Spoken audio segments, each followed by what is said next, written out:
नमस्कार दोस्तों, आज हम एक और मैथ में वर्गमूल एवं घनमूल और बहुत ही महत्वपूर्ण टॉपिक लेके आए हैं। यहाँ से भी प्रश्न कभी कभी एक या एक से अधिक भी बन जाते हैं वर्गमूल और घनमूल में। तो इसमें बेसिक देखेंगे वास्तव में वर्गमूल और घनमूल होता क्या है। पहले हम देखते हैं कि मान लो कोई संख्या x है, कोई संख्या क्या है x है। अगर हमने इसका स्क्वायर कर दिया, इसका क्या कर दिया स्क्वायर या वर्ग कर दिया, तो ये क्या हो गया x स्क्वायर, ये क्या हो गया x स्क्वायर। तो ये जो मेरी संख्या होती है यही होती है पूर्ण वर्ग संख्या। क्या होती है? पूर्ण वर्ग संख्या। ये बात आपको समझनी है। जैसे कि हमने कहा कि 5 कोई संख्या है, हमने इसका क्या किया स्क्वायर किया, तो ये कितना हो गया 25। तो ये 25 मेरी ये जो संख्या आई है ना, तो यही मेरी कौन सी संख्या हो गई पूर्ण वर्ग संख्या। अब महत्वपूर्ण बात यहां से एक प्रश्न बहुत ही महत्वपूर्ण बनता है। वो कौन सा बनता है कि एक प्रश्न दिया जाता है, निम्न में से छांटिए कौन सी एक पूर्ण वर्ग संख्या है। तो उसके लिए आपको नियम पता होने चाहिए पहचानने के कि कौन सी संख्या पूर्ण वर्ग है और कौन सी संख्या पूर्ण वर्ग नहीं है, वो आपको पता होना चाहिए। तो इससे पहले हम कुछ नियम देखेंगे, तब हम पहचान पाएंगे कौन सी संख्या पूर्ण वर्ग है या कौन सी संख्या पूर्ण वर्ग नहीं है। इससे पहले आप लोगों को एक काम और करना पड़ेगा। अगर वर्गमूल और घनमूल टॉपिक को अच्छे से समझना है तो ध्यान रखें 30 तक तो आप लोगों को वर्ग याद करने पड़ेंगे। कितने तक? 30 तक। और मान लो आप कम से कम 20 तक तो आपको घन याद करने पड़ेंगे। 30 तक वर्ग याद करने पड़ेंगे और 20 तक घन याद करेंगे, तभी ये टॉपिक बहुत अच्छे से समझ में आएगा, अन्यथा ये टॉपिक समझ में नहीं आएगा। ये ध्यान रखें। तो कौन सी संख्या पूर्ण वर्ग है या कौन सी संख्या पूर्ण वर्ग नहीं है, हम कैसे पहचानेंगे, वो हम कुछ नियम देखेंगे। एक बात और आपको बता दूं कि वर्गमूल और घनमूल के अगर आपने ये नियम जान लिए तो जो थ्योरी के सवाल जो आते हैं आप इन्हें ऑप्शन से कर ले जाएंगे। जैसे कि वो कभी कभी बोला इनमें से कौन सी संख्या घटाई जाए या कौन सी संख्या जोड़ी जाए कि संख्या पूर्ण वर्ग हो जाए। अगर आप पहचान लेते हो कि मान लो जैसे हमने एक एग्जांपल लिया, जैसे एक छोटा सा एग्जांपल लिया, यहां समझ लेते हैं। मान लो हमने कहा कि 20 में से क्या घटाया जाए कि संख्या पूर्ण वर्ग हो जाए। तो आपको पता तो होने चाहिए कि पूर्ण वर्ग संख्या कौन सी होती है। तो हम कहेंगे 20 में से मतलब इससे छोटी इसके नजदीक चाहिए, तो हमने कहा इसमें से 4 घटा दीजिए। कितना घटा दीजिए? 4। तो 16 बची संख्या, ये क्या हो गई पूर्ण वर्ग संख्या हो गई। अब समस्या ये आती है, यहां तो ये छोटी संख्या है कि 16 पता है पूर्ण वर्ग संख्या है, लेकिन कभी कभी संख्या 4 अंकों की होती है, 5 अंकों की होती है, इतने हमें वर्ग नहीं याद होते हैं। तो तब हम कैसे पता करें कौन सी संख्या पूर्ण वर्ग है या कौन सी संख्या पूर्ण वर्ग नहीं है, उस बात को हम पता करने के लिए कुछ नियम जानेंगे। जैसे कि पहला नियम है, पहला नोट है कि कोई भी किसी भी संख्या के वर्ग का इकाई का अंक कभी भी 2, 3 और 7, 8 नहीं हो सकता है। ये बात ध्यान रखना। 2, 3 लगातार है, 2, 3 और 7, 8 याद करने में ज्यादा कोई आसानी मतलब कठिनाई भी नहीं है। आप ये बात भूल जाते हैं तो यहां देखिए 1 का वर्ग कितना दिया है, देख लीजिए 1 का वर्ग कितना दिया है 1, 2 का वर्ग 4, 3 का वर्ग 9, 4 का वर्ग 16।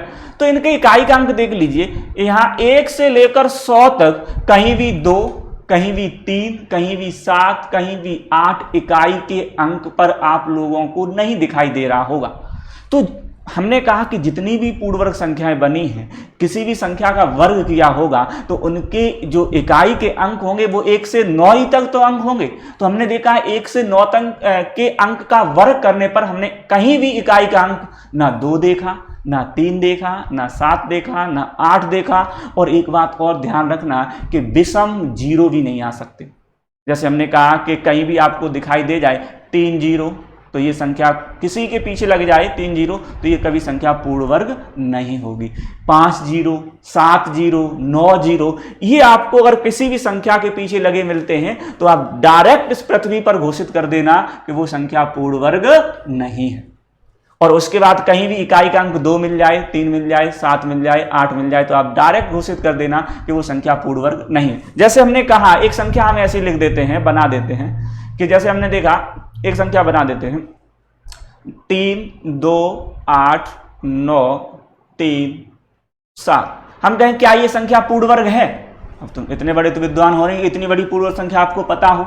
लेकिन हाँ, हम ऐसे घोषित कर सकते हैं कि इकाई का अंक इसमें कितना आया है 7, इकाई का अंक कितना आया है 7, तो हम घोषित कर सकते हैं कि ये संख्या कभी भी पूर्ण वर्ग संख्या नहीं हो सकती।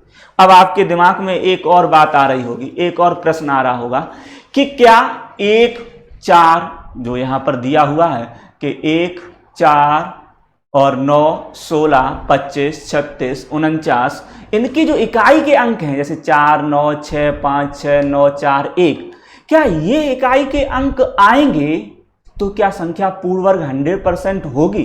तो हमने कहा ये भी जरूरी नहीं है, ये भी बात ध्यान रखना। हाँ, ये हम 100% कह सकते हैं कि कोई भी संख्या अगर पूर्ण वर्ग होगी तो ये इकाई के अंक अवश्य होंगे, या तो 1 होगा, या तो 4 होगा, या तो 9 होगा, या तो 6 होगा, 5 होगा, और ये इकाई के अंक अवश्य होंगे यदि वह पूर्ण वर्ग संख्या है। अगर पूर्ण वर्ग संख्या नहीं है तो ये इकाई के अंक नहीं होंगे। ये जरूरी नहीं है कि ये अंक आ गए इकाई के, मतलब 1 आ गया, 4 आ गया, लो हमने 111 लिख दिया। कितना लिख दिया? 111, तो क्या ये पूर्ण वर्ग संख्या हो गई? इकाई के अंक 1 आ गया तो ये पूर्ण वर्ग संख्या होगी? ऐसा जरूरी नहीं है। हम ये कह सकते हैं कि पूर्ण वर्ग अगर कोई संख्या है तो इकाई के अंक ये 100% मिलेंगे। जैसे कि एक उदाहरण के तौर पे समझ लीजिए, हम ये कह सकते हैं राम की पत्नी सीता है। हम क्या कह सकते हैं? राम की पत्नी सीता है। अब ऐसा तो नहीं कह सकते सीता की पत्नी राम है, उल्टा तो सही नहीं है। तो ऐसा ही यहां सत्य होता है। अगर कोई पूर्ण वर्ग संख्या है तो ध्यान रखें इकाई के अंक हमेशा या तो 1 मिलेगा, या 4 मिलेगा, 9, 6, 5 ये मिलेंगे, और या 0 मिलेगा तो सम मिलेंगे, 2 मिलेगा, 4 मिलेगा, 6 मिलेगा, तो हमेशा 0 मिलेंगे तो सम मिलेंगे और इकाई के अंक ये मिलेंगे। ये ध्यान रखना। ये आपका पहला नियम था, अगर कोई संख्या पूर्ण वर्ग है या नहीं है उसके लिए। जैसे कि मान लो इस पे देख लीजिए, अगर कोई संख्या पूर्ण वर्ग है तो देख लो, आपको इकाई के अंक देख लीजिए जहां भी देखना चाहो, 25, 5, 6, 9, 4, 1, कोई भी देख लीजिए। यहाँ 0 देख लीजिए, सम 0 है, यहाँ भी सम 0 है, यहाँ भी सम 0 है, यहाँ भी सम 0 है। तो कोई भी संख्या अगर पूर्ण वर्ग होगी तो इनके इकाई के अंक 1, 4, 9, 6, 5 ये सारे मिलेंगे, और उसके बाद अगर 0 मिलेंगे तो क्या मिलेंगे? सम मिलेंगे। ये ध्यान रखना है। उसके बाद आते हैं दूसरे नियम पर। एक बहुत महत्वपूर्ण फैक्ट है, ये जान लें। क्या? अगर किसी संख्या के वर्ग का दहाई का अंक, मतलब कोई संख्या पूर्ण वर्ग है तो ये ध्यान रखना उसके दहाई का अंक हमेशा सम होता है। विकास समझ रहे ना इस बात का? हम क्या कह रहे कि अगर कोई संख्या क्या है? पूर्ण वर्ग है, तो हमेशा उसका दहाई का अंक हमेशा सम मिलेगा। दहाई का अंक। अब कुछ लोग कहेंगे ऐसा नहीं होता मास्टर साहब, 4 चौक 16 में तो दहाई को अंक 1 वायरो है। आपने कहा कि कोई भी पूर्ण वर्ग संख्या हो तो वो दहाई का अंक क्या होता है? सम होता है। एक ही अपवाद है, क्या? अगर इकाई का अंक 6 आ जाए तो दहाई का अंक विषम होगा, अन्यथा इस पृथ्वी पर जितने भी पूर्ण वर्ग संख्याएं हैं, अगर इकाई का अंक अगर क्या है? इकाई का अंक अगर सम है तो दहाई का अंक हमेशा क्या होगा? बताइए, दहाई का अंक क्या होगा? सम होगा। ये ध्यान रखना आप लोग। चलो आपको इस स्लाइड पे दिखा देते हैं, जहां जहां सम है उस पे देख लीजिए, एक थोड़ा गौर फरमाइए। देख लो विकास जी, इकाई का अंक देखो कितना, जहां भी सम है देखो, ये सम है 4, तो देखो दाई स्थान पर क्या है? सम स्थान पे देखो 2 आया, सम संख्या आई या नहीं आई?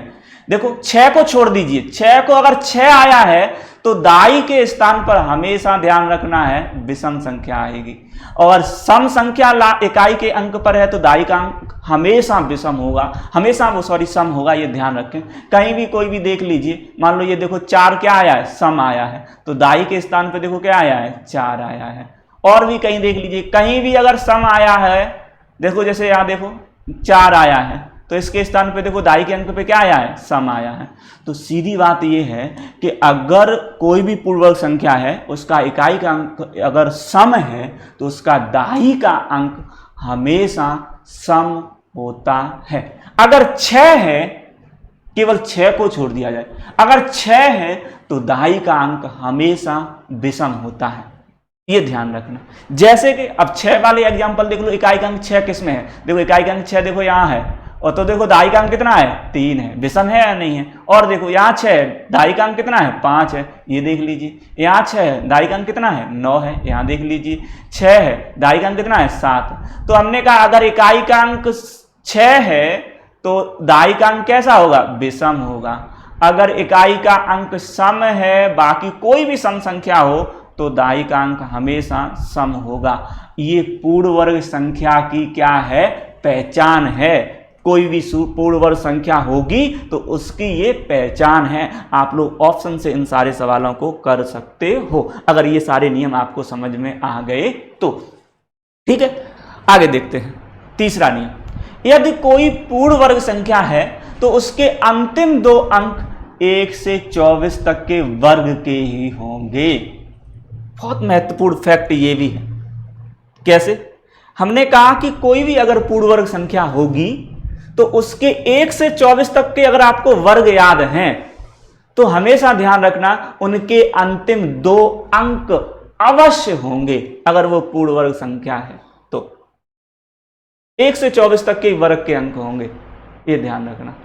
चलो, आपको भरोसा नहीं हो रहा होगा तो स्लाइड पे चल रहे हैं कि अगर कोई भी पूर्ण वर्ग संख्या है तो वो 1 से 24 तक के वर्ग के ही क्यों होंगे। जैसे देख लीजिए एक स्लाइड पे, जैसे हमने कहा 38 का देख लीजिए, हमने कहा 38 का वर्ग कितना है, देख लीजिए 1444। 38 का वर्ग कितना है 1444।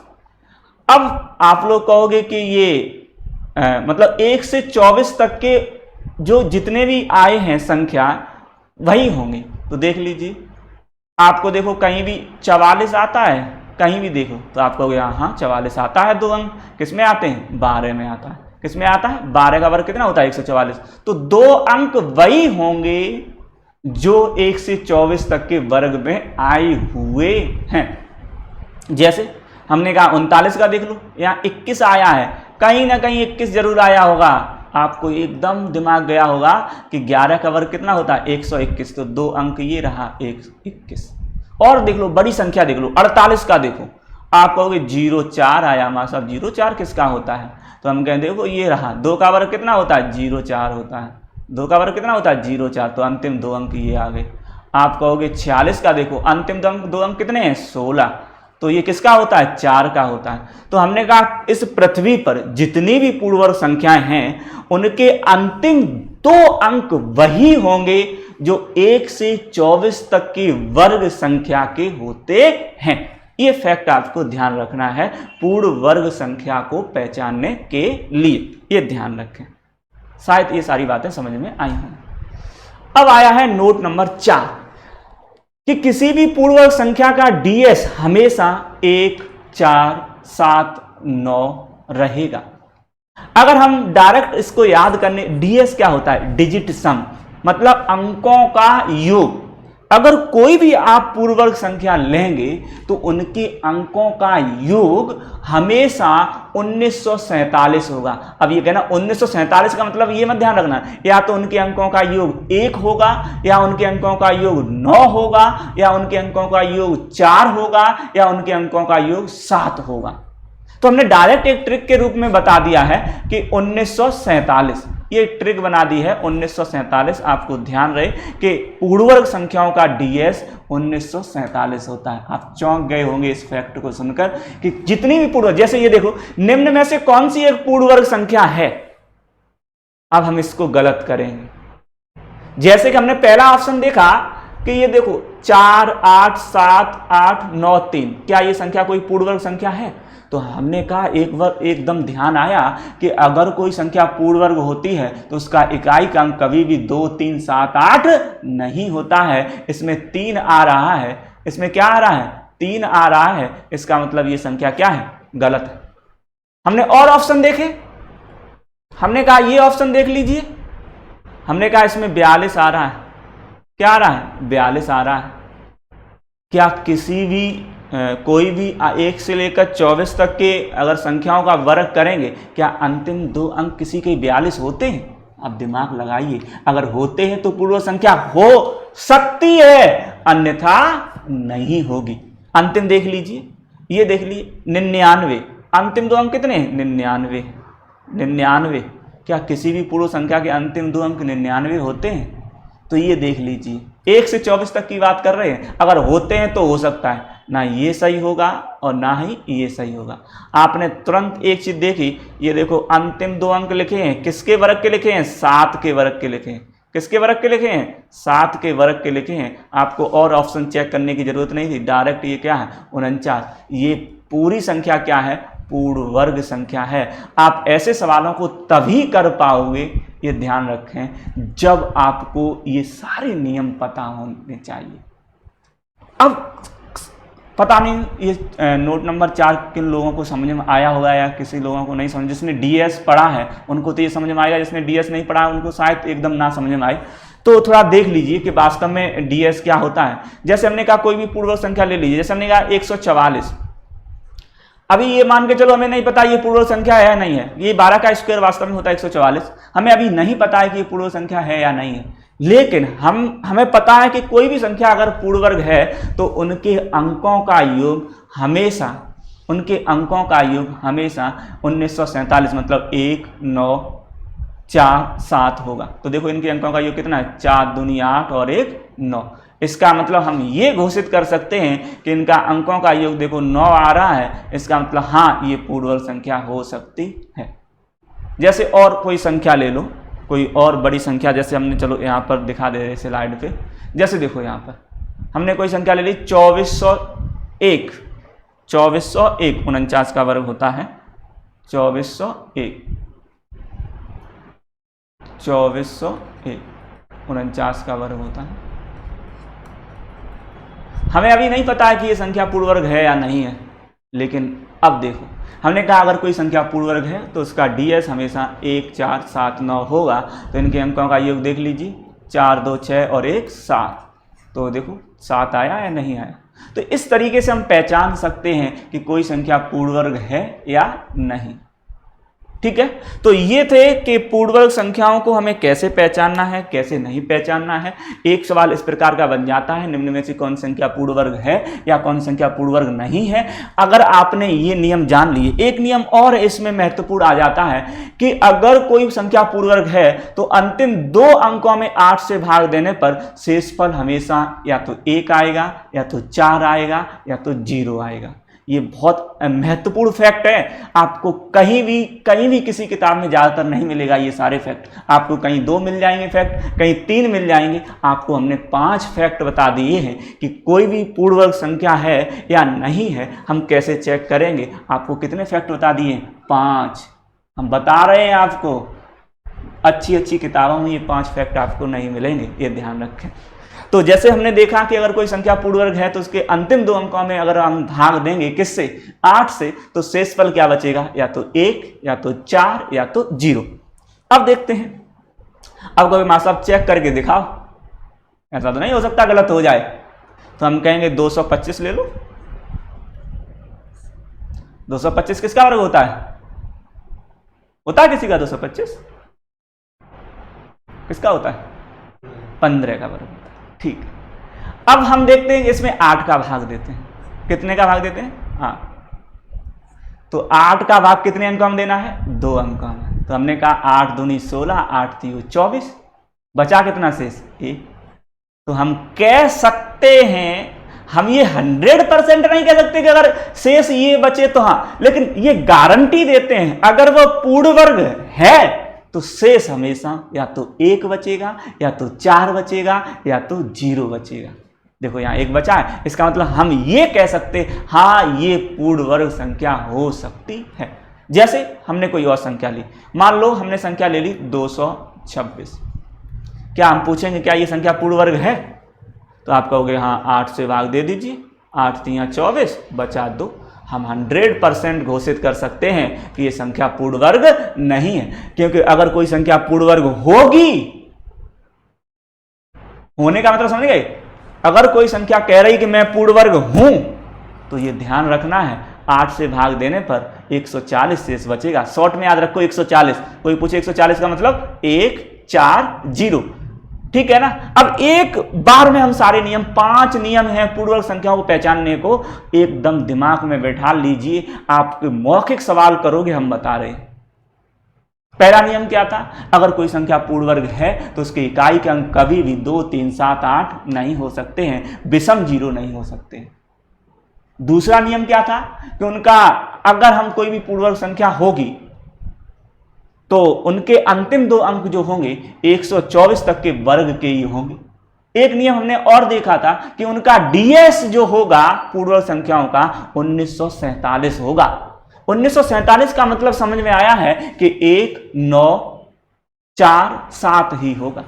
और एक और नियम हमने बताया है कि अगर हम कोई भी पूर्णवर्ग संख्या होगी तो अगर हम उसमें 8 का भाग देंगे तो शेष पर हमेशा 140 बचेगा। 140 का मतलब आप सीधे तौर पे ये समझ सकते हैं 1, 4, 0 बचेगा। ये ध्यान रखें।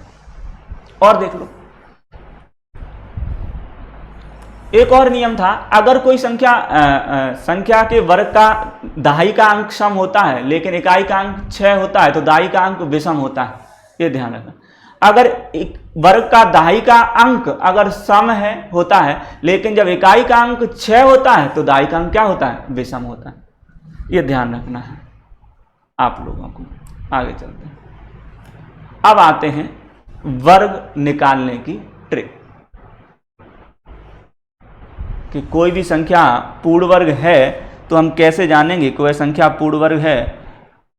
और वर्गमूल लिख लीजिए, वर्ग नहीं, वर्गमूल।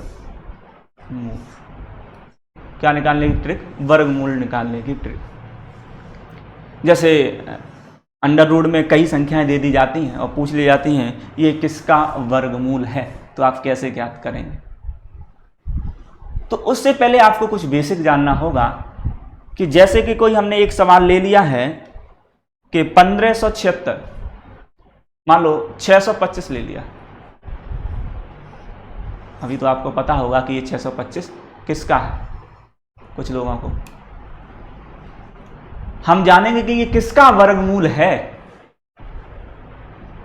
इससे पहले हम ये देखेंगे जो आपके इकाई के अंक जो आते हैं, वर्गमूल निकालने में यही सबसे ज्यादा कठिनाई होती है कि 2 आते। देखो, एक का इकाई का अंक देखो 1 है और 9 का स्क्वायर करेंगे उसका भी इकाई का अंक 1 आता है। 2 का स्क्वायर करेंगे तब इकाई का अंक 4 आता है। 8 का स्क्वायर करेंगे तब इकाई का अंक भी 4 आता है। देखना, हम जिस तरीके से बता रहे हैं उसी तरीके से ध्यान से देखना। 3 का स्क्वायर करेंगे तो इकाई का अंक 9 आता है और 7 का स्क्वायर करेंगे तो देखो इकाई का अंक कितना आता है? 9 आता है। 4 का स्क्वायर करेंगे तो इकाई का अंक कितना आता है? 6 आता है। और 6 का स्क्वायर करेंगे तो इकाई का अंक 6 आता है। केवल एक ही संख्या 5 ऐसी आती है जिसका मतलब वर्ग करने पर इकाई का अंक केवल 5 होता है और कोई रिपीटेशन नहीं होता। तो हमने कहा कि एक जो इकाई का अंक होता है वो किसमें किसमें आता है। तो हमने कहा एक जो इकाई का अंक होता है वो ध्यान दें, एक 1 में आता है और एक 9 में आता है। ठीक है भाई। 2 इकाई का अंक किसमें किसमें आता है? तो 2 जो इकाई का अंक होता है वो ध्यान दें, 2 इकाई का अंक होता है वो 4 में, 1 जो इकाई का अंक है वो किसमें आता है? 1 के वर्ग में आता है और 9 के वर्ग में आता है। 2 जो इकाई का अंक आता ही नहीं है, ये ध्यान रखें, 2 इकाई का अंक आता ही नहीं है। उसके बाद देखो 4, क्या देख लो 4 किसमें किसमें आता है? तो हम कहेंगे 2 में आता है और 3 में आता है, वो 8 में आता है। उसके बाद देख लो 9 किसमें किसमें आता है? तो हम कह देंगे 9 जो है 3 में आता है और 7 में आता है। और देख लो 9 हो गया। 6 देख लीजिए, 6 किसमें किसमें आता है? 4 में आता है तो 6 में आता होगा, ये 100% सत्य है। उसके बाद 5 केवल 5 में ही आता है इकाई का अंक। तो अब हम देखेंगे कि इकाई का अंक 1 किन किन संख्याओं के वर्ग करेंगे तब आएगा कि 1 का वर्ग कर दो तो 1 आएगा, 9 का वर्ग कर दो तो 1 आएगा। 4 किन किन संख्याओं का वर्ग करने पर आता है? 2 का वर्ग कर दो तो 4 आ जाता है, 8 का वर्ग कर दो तो इकाई का अंक 4 आएगा। 9 इकाई का अंक किन किन का वर्ग करने पर आता है? 3 और 7 का वर्ग करने पर आता है। छह इकाई का अंक किन किन संख्याओं का वर्ग करने पर आता है? अगर 4 का वर्ग कर देंगे तब भी 6 आ जाएगा, और 6 का वर्ग कर देंगे तब भी इकाई का अंक कितना आ जाएगा? 6 आ जाएगा। आप यहां पर देख सकते हैं। लेकिन आपको एकदम ध्यान रखना है, जैसे मान लो किसी कोई भी 676 लिख दिया, अंडर रूट कितना लिख दिया हमने? 676 लिख दिया। अब देखो 6 आया, आपको एकदम पता लगना चाहिए कि 6 किस में आता है। आप देखोगे 6 में आता है, फिर दूसरा खोजोगे नहीं। अगर आपको एक पता चल जाता कि 6 में आता है, तो डायरेक्ट ध्यान रखना ये 100% दूसरा जो होगा 6 इकाई अंक 4 में आता होगा। अब तुमने कैसे कह दिया ये 4 में ही आता होगा? ध्यान रखें, आपने गौर नहीं किया, यही तो गौर करवा रहे थे कि अगर इनका देखना योग हमेशा 10 होगा, इनका योग हमेशा कितना होगा? 10 होगा। इनका योग कितना होगा? 10 होगा। इनका योग कितना होगा? 10 होगा। जैसे यहां देख लीजिए, एक में आया है तो हमें मालूम है 9 में आएगा, योग क्यों? 10 होना है। 2 इकाई का अंक 4, 2 का वर्ग करने पर हमेशा कितना आता है? 4। तो 4 किस में मिलेगा? हमें मालूम है 8 में मिलेगा कि योग 10 होना है। 9 किस में मिलेगा? 3 का और 7 का। 6 किस में मिलेगा? 4 में और 6 में। तो यही इकाई के अंक आपको मिलते हैं, और आपको ध्यान रखें, बस ये इकाई के अंक पहचानने हैं। कि मान लो, अब डायरेक्ट बताइए कि अगर हमने बोल दिया कि मान लो 9 किस में आता है, तो आप कहोगे 3 में आता है। 3 के वर्ग करेंगे तो इकाई अंक 9 आता है। तो दूसरे को सोचो नहीं, 3 में आता है तो 100% ये 7 में आता होगा, क्योंकि इनका योग कितना होना चाहिए? 7 होना चाहिए, 10 होना चाहिए। आप पूछो 4 किस में आता है इकाई का अंक, तो हम कहें 4 देख लो ध्यान से कि 2 के वर्ग में क्या आता है? 4 आता है। इकाई का अंक 2 का वर्ग कर दो, इकाई अंक कितना आएगा? 4 आएगा। तो दूसरा सोचने की जरूरत नहीं है, हमें पता 8 में आता होगा, क्योंकि इनका योग कितना होना चाहिए? 10 होना चाहिए। क्योंकि 2 का वर्ग करेंगे तब भी 4 आएगा, 8 का वर्ग करेंगे 8 × 2 64, मतलब तब भी इकाई का अंक कितना आएगा? 4 आएगा। आप ये बात समझ सकते हो। तो अब पहले सवाल पे आते हैं कि किसी भी संख्या का वर्गमूल निकालना है तो हम कैसे निकालेंगे, ये ध्यान रखें। देखिए, अब आया है पहला सवाल कि 6241 का वर्गमूल निकालें। तो हमने कहा, आप इसे सवाल को लिख लीजिए, अंडर रूट 6241, इसे दोबारा देख लीजिए, 6241, इसका हमें क्या निकालना है? वर्गमूल निकालना है। तो हमने कहा, आप सबसे पहले देखिए, एक जो है इकाई का अंक किन किन संख्याओं के वर्ग में आता है? तो हमने कहा एक तो 1 में आता है, तो 100% अब 9 में आता होगा, क्योंकि इनका योग कितना होना चाहिए? 10 होना चाहिए। तो यही समझने वाली है। तो आप 1 लिख लीजिए और एक 9 लिख लीजिए, 2। और पहले सबसे पहले मेरा काम होगा जोड़ा बनाना, कि अगर वर्गमूल निकाल रहे हो तो 2 का जोड़ा बना लो, घनमूल निकाल रहे हो तो 3 का जोड़ा बनाना पड़ेगा। बस अब जोड़ा बना के इसका काम खत्म हो जाता है। अब मेरा 62, अब देखेंगे ये 62 जो संख्या है, ये किसके वर्ग के नजदीक है? जो 62 संख्या है ये किसके वर्ग के नजदीक है? तो हम कहेंगे 8 का वर्ग होता है 8 × 64। आप कहोगे नजदीक तो इसके, लेकिन नजदीक जरूर है इसके, लेकिन हमेशा कम बार लेना है। 64 क्या हो जाएगा? ज्यादा। 7 × 7 = 49। जो संख्या 62 है, इससे ऐसी संख्या, कोई संख्या ऐसी ढूंढिए जिसका वर्ग इस संख्या के कम होना चाहिए, अधिक कभी नहीं होना चाहिए। तो आप कहोगे कि 7 × 7 = 49, 8 × 8 = 64 क्या हो जाएगा? ज्यादा। तो इसके नजदीक जो संख्या वो क्या है? 7 का वर्ग जो है वो इसके लिए सही है। अब 7 का गुणा 1 बढ़ाकर गुणा कर दीजिए 8। अगर 6 आता तो हम किसका गुणा कर देते? 7। 5 आता तो हम 6 का गुणा कर देते। ये ध्यान रखें। तो 7 हमें संख्या मिल गई कि इसके नजदीक है। 7 वो कहोगे 8 नजदीक है, हमने कहा ज्यादा हो जाएगा 8, कम हमेशा ध्यान रखें। 8 × 7 कितना हुआ? 56। 8 × 7 कितना हुआ? 56। अब ये देखना है कि ये 56 जो संख्या है वो इस संख्या से तुलना करना है 62 से। अगर 62 कम है तो कम के एक मतलब 7 संख्या मिल गई, तो ये 7 यहां लगा लीजिए और 7 ही यहां लगा लीजिए। अगर 62 अधिक है, मतलब इस संख्या से तुलना कीजिए 56 से। अब 56 से देखिए 62 कम है या ज्यादा है? आप कहोगे ज्यादा है, तो ध्यान रखें ज्यादा है तो हमेशा ज्यादा वाला आंसर हो जाएगा। अगर ये 62 कम हो जाता है इस संख्या से, तो ये कौन सा आंसर हो जाता है? 71 आंसर हो जाता है। चलो अगर आपको नहीं समझ में आया इस बात को दोबारा से समझा देंगे। फिर देख लीजिए 6241। हमने कहा एक किस में आता है, हमने कहा 1 में आता है और 9 में आता है। ठीक है, तो हमने कहा 1 लिख लिया, 9 लिख लिया। हमने कहा किसके वर्ग के नज़दीक है, आपने कहा 68 64 ज़्यादा होगा, 7 के वर्ग के नज़दीक में, या तो 71 संख्या होगी या 79 होगी, या तो ये होगा, ये तो ये मेरा ये आंसर होगा।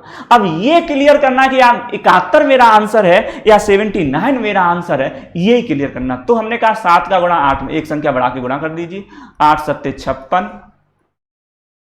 अब 62 से आपको तुलना करनी है। अगर 62 अब देखो इन दोनों में कौन बड़ा है, बस 62 बड़ी है। 62 से तुलना करनी है, ध्यान रखना। 62 बड़ी है तो इसका मतलब ये देखो तो बड़ा वाला लेना है। अगर 62 छोटी हो जाती, यहां पर जो भी संख्या हो, अगर ये बड़ी हो जाती है तो बड़ा वाला लेना है, अगर छोटी हो जाती है तो छोटी वाली संख्या लेनी है। अगर ये छोटी हो जाती तो हम 71 बता देते और बड़ी हो गई तो 79। तो इसका आंसर कितना हो जाएगा, 79। ये ध्यान रखना है। दूसरे सवाल पे चलते हैं। अब आया है 9604 का वर्गमूल बता। तो हमने कहा पहला मेरा काम क्या है, पेड़ बनाइए, 2 2 का बना लिया।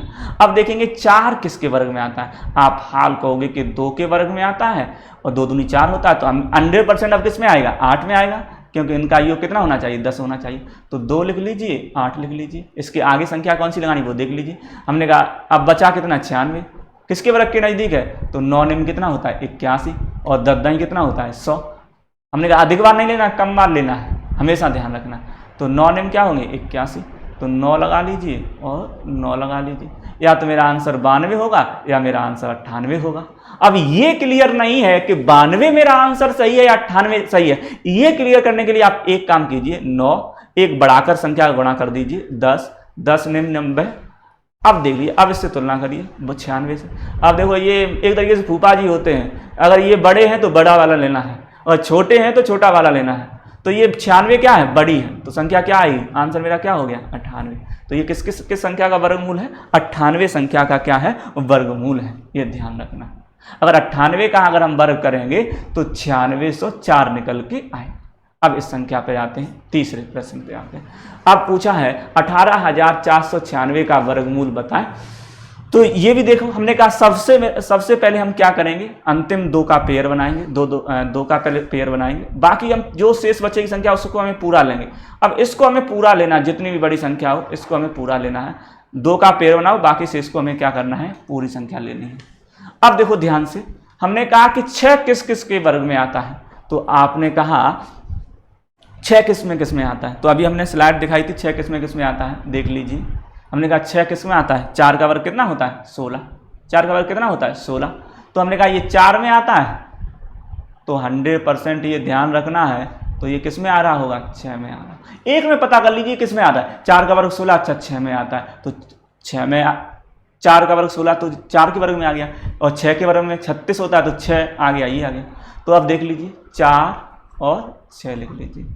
हमें मालूम है कि अब इसके नज़दीक कोई संख्या ढूंढिए, कौन से 15 का वर्ग होता है 225, 13 का वर्ग होता है 169, 14 का होता है 196। तो इसका मतलब ये किसके वर्ग के नज़दीक है, ये ध्यान दें, ये 13 के वर्ग के नज़दीक है। तो 13 यहाँ लिख लीजिए और 13 ही यहाँ लिख लीजिए। या तो मेरी संख्या 134 है या मेरी संख्या 136 है। अब आपको क्लियर करना है कि मेरा 134 आंसर आएगा या मेरा 136 आंसर आएगा। तो हमने कहा ये चेक करने के लिए हमने कहा 13 × 14 कर दीजिए। तो 14 का 13 में गुणा करेंगे, 14 × 42 और 14 × 1 = 14। तो हमने कहा 2 4 4 8 182। तो हमने 182 तब तुलना करी, ये फूफा जी बैठे थे 184, ये बड़े हैं, तो इसका मतलब बड़ी संख्या मेरा क्या हो जाएगा, आंसर हो जाएगा। तो 136 इसका क्या हो गया, आंसर हो गया। अगर ये छोटे होते तो छोटी वाली संख्या लेते, बड़े हैं तो बड़ी वाली संख्या होती। उम्मीद करता हूँ आप लोग समझ गए हो। चलो 2 सवाल और हम करवा देते हैं, एक सवाल आप घर से कर लेना है। देखिए अंतिम 2 अंकों का क्या बनाना है, पेयर बनाना है, बाकी जो शेष बचे उसको पूरा लेना है। 6 हमने कहा किस में आता है, तो हमने कहा 4 का वर्ग होता है 16, इकाई के अंक 6 आ गया। 4 के वर्ग में 6 इकाई अंक आता है, तो 100% 6 के वर्ग में आता है, 4 के वर्ग में आता है 6, और 100% 4 और 6 इनका योग कितना होता है, 10 आता है। हमने कहा 6 जो इकाई का अंक है वो 4 के वर्ग में आता है और 6 के वर्ग में आता है। तो दोनों संख्या लिख ली। तो हमने कहा 4 और 6। अब बचा ये 15। अब इसको देख लीजिए किसके वर्ग के नज़दीक है, 4 चौकू 16। नज़दीक तो सबसे अधिक है लेकिन अधिक हो जाता है, तो हम किसका लेंगे, 5। 4 वो 3 यहाँ लिख लीजिए, 3 यहाँ लिख लीजिए। या तो मेरा 34 आंसर है या 36 आंसर है। अब इसे डिसाइड करने के लिए हम क्या करेंगे कि 34 आंसर है या 36 आंसर है, तो 3 का गुणा 1 बढ़ाकर कर दीजिए 4 में, 4 3 कितना हुआ 12। अब 12 से तुलना कर दीजिए, ये संख्या क्या निकल के आई है 15। ये बड़ी है तो इसका आंसर मेरा क्या हो गया, बड़ा वाला हो गया, 36 मेरा आंसर हो गया। अंतिम और जल्दी से देख लीजिए, अंतिम 2 अंक का पेड़ बनाइए।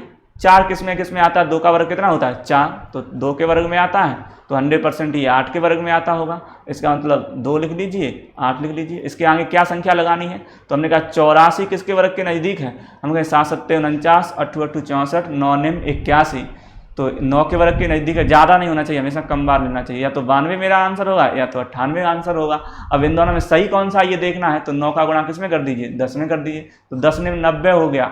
अब देखिए ये 90, अब देख लीजिए फूफा जी अब छोटे पड़ गए, देखो ये ध्यान, 84 छोटा है या बड़ा है, आपको 90 से ये क्या है, छोटा है। तो अभी तक सभी आंसर जो आ रहे थे वो बड़े वाले आ रहे थे। अब देखो 90 बड़ा हो गया है और 84 इससे तुलना करनी, ये छोटा हो चुका है। अब ये छोटा हो गया है तो इसका मतलब ये क्या, मेरा आंसर क्या हो जाएगा 92। अगर बड़ा होता तो आंसर क्या हो जाता 98, तो इसका आंसर क्या हो जाएगा 92। तो उम्मीद करता हूँ ये वर्गमूल निकालने की ट्रिक थी, आप आसान 2-3 सेकंडों में ये वर्गमूल निकाल सकते हो, ध्यान रखें। और इतने ही छोटे मोटे सवाल आपसे टेट में पूछे जाएंगे, वर्गमूल निकालना, घनमूल निकालना, जोड़ने और घटाने पर आधारित प्रश्न, गुणनखंड विधि पर आधारित प्रश्न, ये 2-3 टाइप के प्रश्न पूछे जाते हैं, ये ध्यान रखें। आगे देखते हैं घनमूल निकालने की ट्रिक। घनमूल बहुत आसान होता है, वर्गमूल थोड़ा क्यों होता है, क्योंकि वर्गमूल में इकाई के अंक डबल डबल हो जाते हैं। घनमूल में कोई एक ही होता है जो 2 बार आता है, 8 और 2, बाकी सभी सेम होते हैं। जैसे हमने कहा कि इकाई का अंक देखो, 1 का 1, 2 का 8, 3 का 7, 4 का कोई रिपीट नहीं हुआ है, केवल रिपीट जो देखो किसके वर्ग का हुआ है वो देख लीजिए। जैसे 3 का वर्ग आपने 27 किया है, 4 कोई भी देखो रिपीट नहीं हुआ होगा, 1 8 7 4 5 6 3 2 9, कोई भी संख्या क्या नहीं हुई है, रिपीट नहीं हुई। ध्यान रखें इस बात को, बस यही बात आपको समझनी है कि कोई भी संख्या रिपीट नहीं हुई। अब हमने कहा कि 2 का अगर इकाई का अंक 2 है तो उसका कोई भी संख्या इकाई के अंक के तौर पे अगर 8 आता है तो हमने कहा वो तो हम क्या ले लेंगे, 2 ले लेंगे। अगर 2 आ रहा है तो उसका हम ले लेंगे 8 ले लेंगे। तो ध्यान रखें 2 का अगर हम क्यू करेंगे तो इकाई का अंक क्या हो जाता है, 8 हो जाता है। तो कोई संख्या अगर हमें 2 दिखाई देगी इकाई के अंक के तौर पर तो हम क्या लिख लेंगे, 8 लेंगे, 8 लिख लेंगे, क्योंकि 2 का क्यू 8 करने पर होता है। और 8 अगर संख्या मिल रही है तो हम इसको क्या लिख लेंगे, 2 लिख लेंगे, क्यों देखो 8 का क्यू करने पर इकाई का अंक कितना हो रहा है, 2 हो रहा है, और 2 का क्यू करने पर इकाई का अंक कितना हो रहा है, 8 हो रहा है। तो ये आपको समझना होगा, ये ध्यान रखें। बाकी 2 का क्यू करने पर 8 आता है, 3 का क्यू करने पर 7 आता है, 4 का क्यू करने पर 64 मतलब 4 आता है, 5 का 5 आता है, 3 का 7 आता है, ये ध्यान रखना। बाकी 9 का 9, 7 का 341 3 आता है।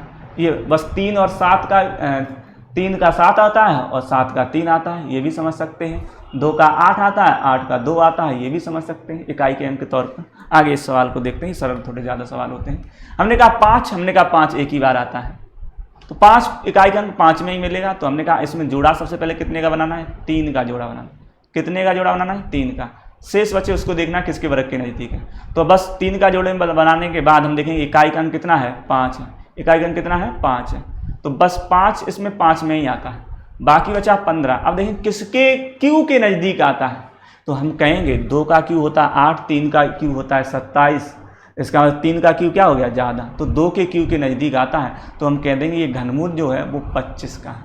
ये घनमूल कितने का है, 25 का है। और इस बात को आपको समझना है।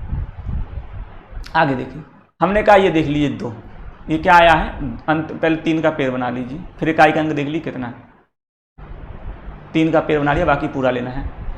अब इस जब 3 का पेड़ बना लो बस हमें इसके इकाई के अंक से मतलब होता है, बाकी हमें किसी से मतलब नहीं होता है। 2, अब देखना कि 2 किस में आता है, तो हमने कहा 2 8 के उसमें 8 का क्यू करोगे तो 2 मिलेगा, कितने का क्यू करोगे, 8 का क्यू करोगे तो इकाई अंक कितना मिलेगा, 2 मिलेगा। और 8 अगर इकाई अंक होता है तो हम 2 का क्यू करने पर 8 मिलता है, ये ध्यान रखना। अब देखो अब 54 किसके वर्ग के नज़दीक है, तो हम कहेंगे 4 का वर्ग करेंगे तो 64 ज़्यादा हो जाता, तो 3 के वर्ग के नज़दीक है तो हम कह देंगे तो ये किसका घनमूल है, 38 का ये क्या है, घनमूल है। ये आपको ध्यान रखना है, कितने का घनमूल है, 38 का घनमूल है। अब इस वाली संख्या को देखते हैं, हमने कहा पीछे से 3 का पेड़ बना लीजिए, बाकी हमें संख्या ये पूरी लेनी होती है। अब देखो 6 किसके वर्ग में आता है, अब ये आपको लोगों को समझना है कि 6 में ही आता है, किस में आता है, 6 में ही आता है। 6 का क्यू कितना होता है, 216, तो 6 इकाई अंक किस में आता है, 6 में आता है, तो 6 लिख लीजिए। ये इसमें सबसे अच्छी बात है कि इकाई अंक रिपीट नहीं होता, 6 में आता है, 1 में आता है, 2 का 8 हो जाता है, 8 का 2 हो जाता है ना, 7 का 3 हो जाता है, 3 का 7 हो जाता है। ये आपको मौखिक आपको याद रखनी है। 884 किसके वर्ग के नज़दीक है, हम कहेंगे 9 का क्यू होता है 729 और 10 का हो जाता है पूरा 1000, तो इसका मतलब 9 के वर्ग के नज़दीक है, तो हम इसमें क्या लगा देंगे, 9। तो ये किसका हो गया, 96 का घनमूल हो गया। कितने का, 96 का, कितने का घनमूल हो गया, 96 का घनमूल हो गया। आगे देखते हैं, दशमलव संख्याओं के वर्ग एवं वर्गमूल निकालना। किसके, दशमलव संख्याओं के वर्ग एवं वर्गमूल निकालना, ये भी आप लोगों को आने चाहिए। जैसे हमने मान लिया कोई संख्या ले ली 5, सामान्यतः समझिए कोई संख्या क्या ले ली 5। अब इस संख्या का हमने वर्ग किया, क्या किया, वर्ग किया, तो मेरी संख्या मिली 25। कितनी मिली, 25। इस संख्या क्या कर दिया, वर्ग कर दिया, और संख्या कितनी मिली, 25, इसका वर्ग आ गया। अगर इसी संख्या का अगर हम वर्गमूल ले लें, इस संख्या का क्या ले लें, वर्गमूल ले लें, तो √25। इस संख्या का अगर हमने वर्गमूल ले लिया तो कितना आ गया, 5। वर्गमूल कितना हो जाएगा, 5। वही संख्या लौट कर आ जाएगी। अब मैंने दशमलव की बात की है तो दशमलव द्वारा देख लीजिए। अब दशमलव में बात करेंगे तो हम कहें कि 0.5 का स्क्वायर करें, तो हमने कहा ये कितना आ जाएगा, 5 का वर्ग कर दीजिए 25। तो ध्यान रखना है, जब दशमलव वाली संख्याओं का वर्ग करते हैं तो दशमलव हमेशा सम स्थान पे लगता है। कितने स्थान पे लगता है, सम, या 2 पे लगेगा, 4 पे लगेगा, 6 पे लगेगा, 8 पे लगेगा, 10 पे लगेगा, हमेशा सम स्थान पे लगता है। तो हमने कहा देखो कितने अंकों बाद लगा है, 1 अंक बाद लगा है, तो यहाँ पर कितने अंक बाद लगेगा, 2 अंकों बाद लगेगा, तो 0.0। अगर इसका वर्गमूल लेंगे तो दोबारा से ये संख्या कितनी बन जाएगी, 0.05। मतलब वर्गमूल लेंगे तो ध्यान दें, अभी एक सवाल और समझाते थे फिर हम आगे देखेंगे। हमने कहा एक सवाल और देख लीजिए, हमने 0.5 दशमलव यहाँ लगा के इसका वर्ग किया, तो देख लीजिए इसका वर्ग किया, तो हमने कहा 5 का वर्ग तो 25 होता है, ये तो साधारणतः पता ही होगा सभी को। अब देखो कितने अंकों बाद दशमलव लगा है, 2 अंकों बाद दशमलव, तो वर्ग करेंगे तो ये 2 का स्क्वायर कर दें, 2 का 2 गुना 4 अंकों बाद लगेगा, तो 1 3 हो गए और 4, तो ये हो गया 4 अंकों बाद दशमलव लगेगा। अगर हम आगे देखें तो 0.0025 इसका वर्गमूल लेंगे तो वर्गमूल ये कितना हो जाएगा, कितने अंक बाद लगा है, 25 किसका होता है पहले देख लीजिए, 5 होता है, 5 का होता है।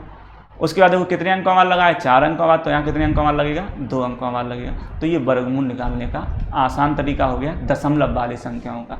जैसे एक और ले लेते हैं, हमने कहा 0.05 दशमलव लगा लिया, इसका मैंने क्या कर दिया, स्क्वायर कर दिया, तो हमने कहा कितने अंक, 5 का देखो डायरेक्ट लिख लीजिए 25। हमने कहा कितने अंकों बाद दशमलव लगाए, 1 2 3, तो 3 का 2 गुना कर दीजिए, 6 अंकों बाद दशमलव लगाना है। कितने अंकों बाद दशमलव लगाना है, 6 अंकों बाद, 1 2 3 4 5 6, तो ये इतने बाद दशमलव लगाना है, 2 गुना 3 दूनी 6, 2 अंकों बाद दशमलव लगाए तो 2 दूनी 4, ये ध्यान रखना है। अगर वर्गमूल लेना है तो ध्यान रखें, जब इसका वर्गमूल लेंगे तो हमने कहा कितने अंकों बाद दशमलव लगाए, तो 6 अंकों बाद, तो कितने अंकों बाद लगेगा, 3 अंकों बाद दशमलव लगेगा, तो 25 0.025। तो ये हो गए दशमलव पर आधारित कई प्रश्न आ जाते हैं, वो वहाँ पे टेट में लोग थोड़ा दिमाग से पता नहीं क्या हो जाता है, दशमलव देख के बड़ा दुख प्रकट हो जाता है लोगों को, दशमलव में देख के पता नहीं दशमलव जहाँ आया जिंदगी में दुख आ जाते हैं। अब ये चीज़ दुख पता नहीं क्यों आते हैं। अब जैसे ये सवाल है 7744, अब दशमलव आ गया, जीवन में दुख आ गई, लेकिन दुख आने नहीं चाहिए। दशमलव जैसे सवाल बड़ा सरल होते हैं। अब देखिए इसमें दशमलव को आंख बंद करके भूल जाइए थोड़ी देर के लिए, अब बस दशमलव भूल जाइए, मत देखिए कि दशमलव लगा या नहीं लगा। दशमलव देखा कि रोना रो दिया कि दशमलव वाले सवाल हैं, बड़ा कठिन थे, तो रोना मत रोइए। जैसे देखिए यहाँ पर हमने क्या कहा, पेड़ बनाइए, ऐसे निकालते हैं। हमने कहा पेड़ बनाइए, दो का पेड़ बना लिया, बाकी हमें पूरी संख्या लेनी थी 44। हमने कहा 4 जो है वो किसके किसके वर्ग के अंत में आता है, तो हमने कहा 2 के वर्ग के अंत में इकाई अंक क्या आता है, 4 आता है। तो हमने कहा 100% ये 8 के वर्ग में आएगा। कैसे कह सकते हो कि 2 के वर्ग में आया तो 8 के वर्ग में आएगा? 8 8 64 होता है तो 4 आएगा, क्योंकि इनका जो योग होता है वो 10 होता है। अभी बताया था इनका योग क्या होता है, 10 होता है। तो ये बात समझ गए। तो हमने कहा या तो 2 लिख लीजिए या 8 लिख लीजिए। या अब ये देखिए किसके वर्ग के नज़दीक है, हम कहेंगे 8 8 64, 9 9 81, तो 8 के वर्ग के नज़दीक है तो 8 लिख लीजिए और यहाँ भी 8 लिख लीजिए। या तो मेरा आंसर ये होगा या मेरा आंसर ये होगा। लेकिन अब ये 100% नहीं पता कि ये होगा ये होगा, तो हमने इसके लिए क्या बताया, एक संख्या बढ़ा लीजिए, 8 × 9, 8 ने 72। अब 72 देख लीजिए, ये फूफा जी हैं 77, ये रहे। फूफा जी अगर बड़े हैं तो आंसर बड़ा होगा, फूफा जी छोटे हैं तो आंसर छोटा होगा। तो फूफा जी देखो क्या है, बड़े दिख रहे। किससे? इस संख्या से तुलना कीजिए फूफा जी की, तो देखो फूफा जी क्या लिख रहे हैं, बड़े। तो कौन इनमें बड़ा है, 88। तो हमने कहा इसका जो वर्गमूल होगा, अभी दशमलव नहीं लगा रहे, इसका आंसर कितना हो गया, 88। अब दशमलव वाली वाला सॉल्व करते हैं। हमने कहा दशमलव ये देखो कितने अंकों बाद दशमलव लगा है, तो हमने कहा 1 2 3 4 5 6 अंकों बाद लगा है। तो हमने कहा 6 का आधा कर दीजिए, अगर आप वर्गमूल ले रहे हैं तो कितने अंकों बाद लगेगा, 3 अंकों बाद लगेगा। तो यहाँ 0 बढ़ा दीजिए और यहाँ दशमलव लगा दीजिए, तो इसका आंसर हो जाएगा 0.088। क्या आपको बात समझ में आ गई है? एक बार फिर से देख लीजिए ये चीज़ कि जब भी हमें वर्ग करना है तो दशमलव के स्थान को 2 गुना कर देना है। कितना कर देना है, 2 गुना कर देना है। वर्ग करने पर दशमलव के स्थान को क्या कर देना है, 2 गुना कर देना है। अगर 1 अंक बाद लगा है तो 2 अंक बाद लगा देना, 2 अंक बाद लगा है तो 4 अंक बाद, 4 अंक बाद लगा है तो 8 अंक बाद लगा देना है। ये बात समझ। अगर वर्गमूल लेना है तो 2 का भाग दे देना है दशमलव वाले स्थान पे। ये बात आप लोगों को समझनी पड़ेगी। एक सवाल और इसमें देख लीजिए, दशमलव वाला ही है। देखो हमने कहा दशमलव को अभी भूल जाइए, अंतिम 2 का पेड़ बनाइए 69। हमने कहा 9 किसके वर्ग में आता है, हमने कहा 3 के वर्ग में इकाई का अंक कितना आता है, 9 आता है। तो जब 3 के वर्ग में आता है तो 100% हम कह सकते हैं कि ये किसके वर्ग में आता होगा, 7 के, क्योंकि ये 7 और 3 कितना होता है, 10। तो हमने कहा 3 लिख लीजिए और 7 लिख लीजिए। हमने कहा ये देखिए बचा शेष, हमने कहा 2 का जोड़ा बना लिया था, बचा शेष कितना, 691। बताइए किसके वर्ग के नज़दीक है 691, बताइए। ये 26 के वर्ग के नज़दीक है। किसके वर्ग के नज़दीक है, 676 होता है 26 का वर्ग। तो हमने कहा ये 26 के वर्ग के नज़दीक है, तो यहाँ भी 26 लिख लीजिए और यहाँ भी 26 लिख लीजिए। ये या तो ये संख्या 263 और या ये संख्या 267 का वर्ग है। अब ये आपको समझना पड़ेगा कि मेरा आंसर जो है ये सही होगा या ये सही होगा। तो अभी बताया था 26 का गुणा किस में कर दीजिए, 27 में कर दीजिए, एक बढ़ाकर कर दीजिए और फिर चेक कर लीजिए कितना आ रहा है। तो 7 6 77 42 हासिल 4, 7 दूनी 14, 14 4 18, 6 दूनी 12 हासिल 1, 4 दूनी मतलब 26 दूनी 52 ही होते हैं, 2 8 2 10 0 हासिल 1, 5 और 1 6, 702। अब इससे तुलना कर लीजिए, ये देखो 691 और ये कितना आया 702। तो ये फूफा जी अब कौन हो गए, छोटे हो गए या बड़े हो गए? तो हम कहें फूफा जी क्या हो चुके हैं, छोटे हो चुके हैं। तो अब छोटी संख्या आंसर मेरी हो जाएगी। तो आंसर क्या होगा 263, क्योंकि ये बड़ा हो जाता है क्योंकि फूफा जी छोटे हैं। तो 263 जो है वो मेरा आंसर है। लेकिन ये दशमलव में सवाल था, किसमें सवाल था, दशमलव में सवाल था। तो अब देखना है कितने अंकों बाद दशमलव लगा है, 1 2 3 4 5 6 7 8। तो हमने कहा इसमें 2 का भाग दे देते हैं, तो ये कितने अंकों बाद लगेगा, 4 अंकों बाद लगेगा। 0.0263, ये इसका क्या हो जाएगा, वर्गमूल हो जाएगा। आगे देखते हैं, ये वाला और सवाल देख लीजिए, वर्गमूल निकालना। तो हमने कहा आप दशमलव को अब थोड़ी देर के लिए भूल जाइए, अंतिम 2 का पेड़ बनाइए। 6 किसके किसके वर्ग में आता है, तो हमने कहा 6 6 36, 6 में तो आता ही है, तो 100% ये 4 में आता होगा। तो 6 लिख लीजिए और 4 लिख लीजिए। हमने कहा ये देखिए शेष बचा 424, 424, 20 का वर्ग होता है 400। इसका मतलब या तो 20 यहाँ लिख लीजिए, या तो 206 होगी या 204 होगी, या 206 होगी या 204 होगी। अब ये 100% जानने के लिए 20 का गुणा किस में कर दीजिए, 21 में। तो 20 एक ना 20 इंटू 20 दूनी 40, तो ये कितना हो जाएगा 420।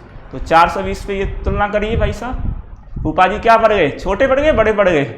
फूफा जी बड़े पड़ गए हैं। इसका मतलब ये मेरा आंसर क्या हो जाएगा 206। आंसर क्या हो जाएगा 206। लेकिन अब बात यहाँ समझनी, दशमलव वाला प्रश्न है, तो अब दशमलव को तो बाद में सॉल्व करना होता है। तो कितने अंकों बाद दशमलव लगाए, 4 अंकों बाद। और जब हम वर्गमूल लेंगे तो दशमलव के स्थान में 2 का हम क्या कर देते, भाग देते थे। तो 2 का भाग कर दीजिए, तो 2 अंकों बाद दशमलव लगेगा। तो आंसर आएगा 2.04। आंसर आएगा 2.04। कितना आ जाएगा 2.06। ठीक है। तो ये क्या थे, वर्गमूल, घनमूल, दशमलव पर आधारित प्रश्न जितने भी हमें लगे महत्वपूर्ण तो वो हमने करा दिए।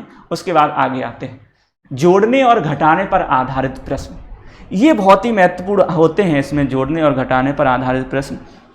तो इनको हम कैसे करेंगे, तो इनके कुछ नोट होते हैं, ये देख लीजिए। जोड़ने और घटाने वाले आधारित प्रश्न हमेशा भाग विधि से करेंगे, ये ध्यान रखना। गुणा और भाग वाले प्रश्न हमेशा गुणनखंड विधि से करते हैं, और जोड़ने और घटाने वाले जो प्रश्न हैं वो हमेशा भाग विधि से करते हैं।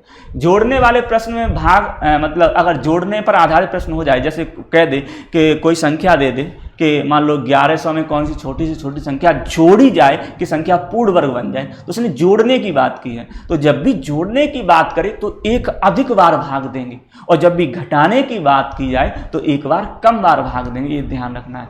तो जोड़ने और घटाने के वाले प्रश्न हम आगे देखेंगे। धन्यवाद। जय हिंद, जय भारत, जय।